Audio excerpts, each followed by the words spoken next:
Hi, I am a local Girl Scout, and for my Girl Scout Gold Award project, I created a local historical walking tour of my town, Johnsonburg, New Jersey. My hopes for this project are to teach you and the rest of the community a little bit more about our history. So just to start off, I'm going to start with a little general history of the town. So one of the first settlers here was Samuel Green Sr., and he was a surveyor for the West Jersey proprietors. As a thank you for his service, the King of England gave him thousands of acres, which is now present-day Johnsonburg. And as Johnsonburg was being formed, Sussex County was in need of a county seat, and Johnsonburg was located right in the center of Sussex County, so it became the county seat.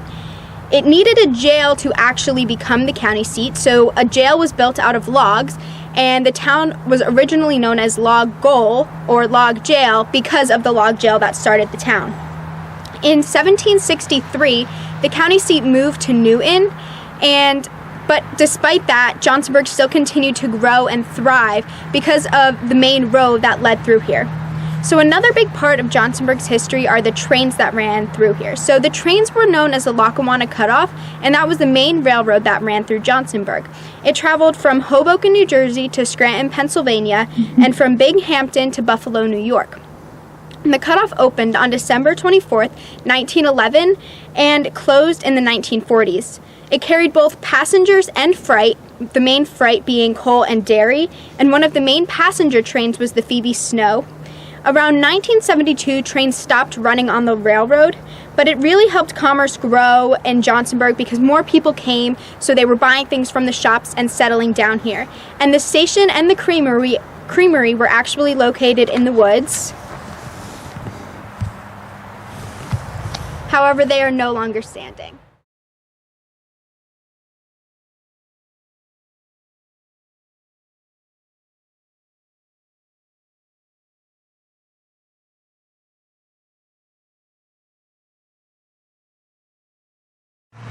So next to me is the Liberty Tree, and it was planted in April of 1976 by Mayor Charles Rydell to mark the second century since the United States declared its independence from Great Britain through the Declaration of Independence.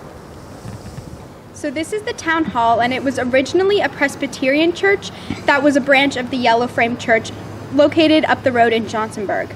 So the first sermon at this church was done in 1851, and in 1905 the church was put up for sale and bought by the Grange, which was an agricultural society and was used for meetings, dances, and different socials that the town held. In 1915, it was bought by the Board of Education, who added an addition to the back of the building. The addition was used as a garage for school buses, and the front two rooms of the building were used as the different classrooms. Beginning in 1964, it was no longer used as a schoolhouse, and in the early 1980s, the back of the building was enclosed, which was the garage, so it was enclosed to make a meeting room, and the front two rooms were turned into different offices. So this house is known as Kirkside, which means between two churches, and the reason it's known as Kirkside is because you have the Presbyterian church that was located at the town hall, and you also have a Methodist church on the other side. So it was built by Dr. Green, who was a descendant of Samuel Green, the pioneer settler. And eventually, the house was owned by Dr. William Penn Vail, who was responsible for the many Gothic revival updates that the house has. So this is the Methodist church, and it was built in 1850 in response to another church in town closing. So prior to the church being built, the people of the town practiced the Methodist religion in another church known as the Episcopal Church that is also located further down in this tour. And the building located on the right was originally a carriage hall, but then as the times evolved, it became a social hall, and different events were held in there. And the church was also an elementary school for grades K through 2.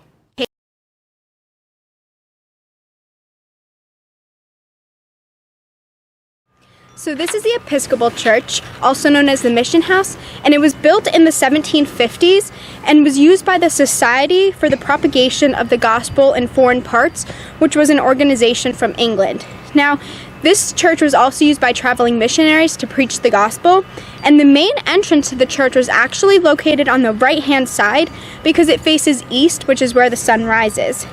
So one of the more famous preachers who preached here was the White Pilgrim, who was a man who dressed all in white and rode around on a white horse. He gave his last sermon in this church and unfortunately passed away due to smallpox and is buried at the Christian cemetery located further on in this tour.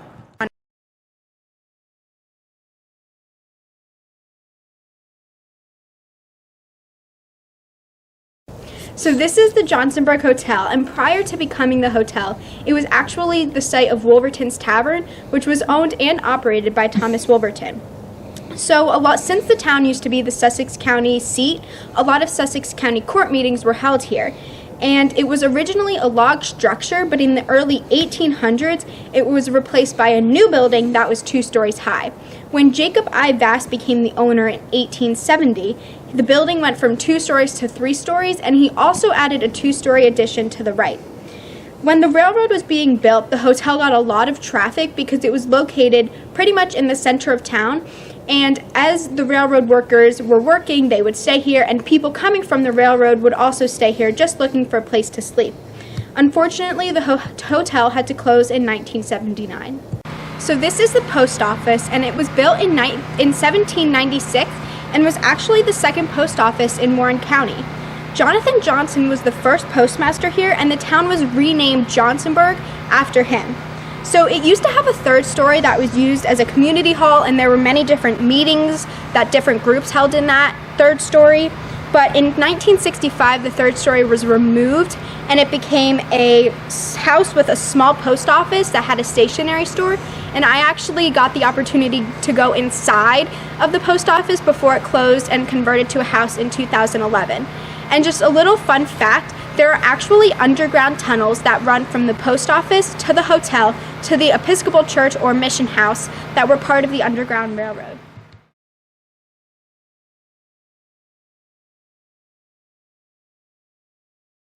So this is the Robert Blair House, and it was built by Samuel Green Jr., who was Samuel Green Sr.'s son, in the 1740s. So when Robert Blair acquired the house, hence the name the Robert Blair House, he added another story and added weatherboards to the front to protect the original logs.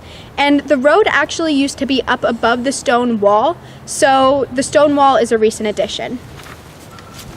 And over here, the stone building is the log jail, which is the main feature of Johnsonburg, as it's what started the hustle and bustle of the town and allowed it to become the Sussex County seat. The land for the jail was donated by Samuel Green Sr. and cost a total of $45.12 to build. It was made out of logs, hence the name log gaol, or which is the British spelling for log jail. And it was used to imprison debtors, but they escaped frequently. And there were also sheep located in there, which the prisoners didn't like. And in 1763, the jail was no longer used because the Sussex County seat moved from Johnsonburg to Newton, so they really had no use for it.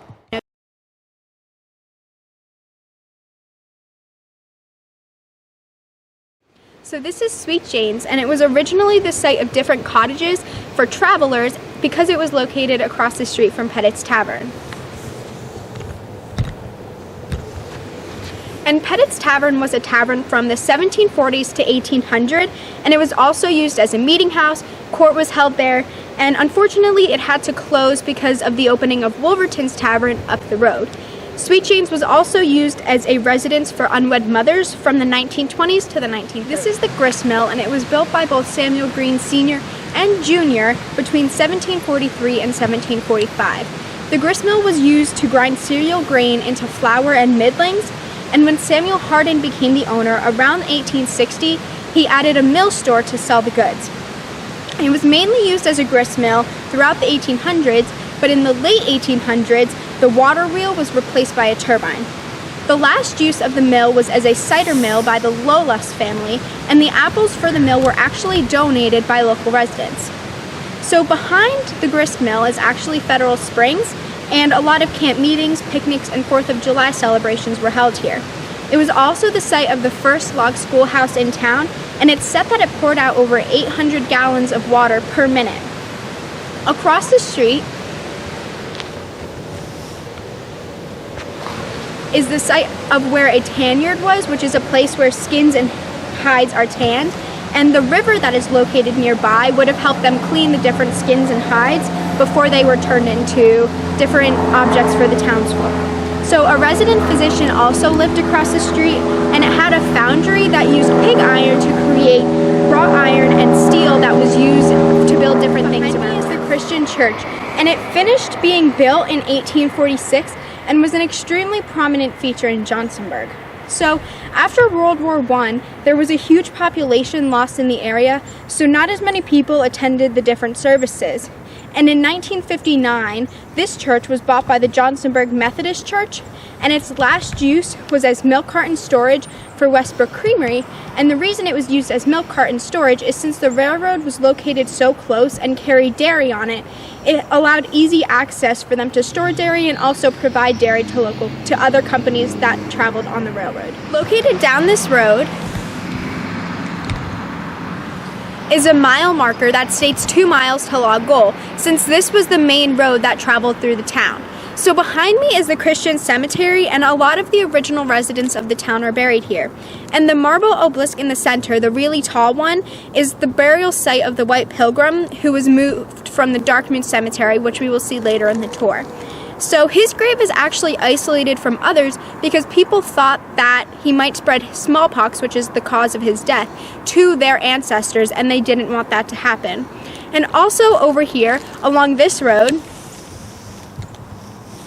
were many different shops and commerce, since it was the main road that ran through Johnsonburg. So some examples would be a wheelwright shop, a blacksmith shop, different tan yards, and a cooper shop.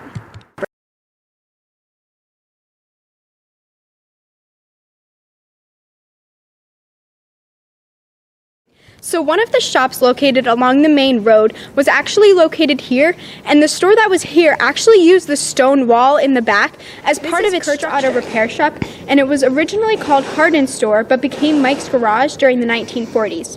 So on the 3rd floor was actually a dance hall, and on the weekends different dances were held there. And on the 1st floor there was a confectionery, and the large windows that surround the staircase were used to display the different goods that were baked in that store. So the garage, which is the grayish blue building, was used as a wheelwright shop originally, and there was also a little stable located more to the right that was used for the horses and carriages of the hotel guests. And since the hotel was such a mainly used feature in Johnsonburg, the stable got a lot of use. So the stone foundation was actually one of the foundations of the many shops that were located in Johnsonburg, and this building was actually a wheelwright shop, and there's many pictures of them working on the wheels and everything like that. It's pretty cool. So this is Mount Rascal School, located on top of the hill, and it's no longer standing, but that's where it was located. It was one of the many schoolhouses located in Johnsonburg, and there are stories that there were different Halloween parades where they marched up the hill, they bobbed for apples, and they ate marshmallows off of strings. This is the site of present-day Cruz's grocery store, and Cruz's grocery store was actually located across the street, but it was torn down in the 1950s, and this was a residence. So to the right of the store was an ice house that was used from the 1800s to the 1940s, and there were also shopping carts located inside of Cruz's and delivery boys that delivered goods to the different homes around town. And there were gas pumps located here, as it was one of 2 gas stations in Johnsonburg, showing how prominent of a location it really was during its peak time. This is Johnsonburg Park, and one of the original schoolhouses of Johnsonburg was located. This is the Johnsonburg Cemetery, which was formerly known as Darkmoon Cemetery, and in order to build the cemetery, a 4th of July fundraiser was held at Federal Springs. And the White Pilgrim was originally buried here. He was the man who rode around all in white and on the white horse who died of smallpox. So he was originally buried here before he was moved to the Christian cemetery. This is the Gibbs house, and as you can see, it's very uniquely shaped. It's actually shaped like an octagon, and there is a little addition to the side that houses the kitchen. So at the time when the house was built, having an octagon-shaped house was believed to be a really efficient use of both space and energy. And there was also a myth that said that because it was octagon shaped and there were no actual corners, that different ghosts couldn't hide in the corners and haunt you.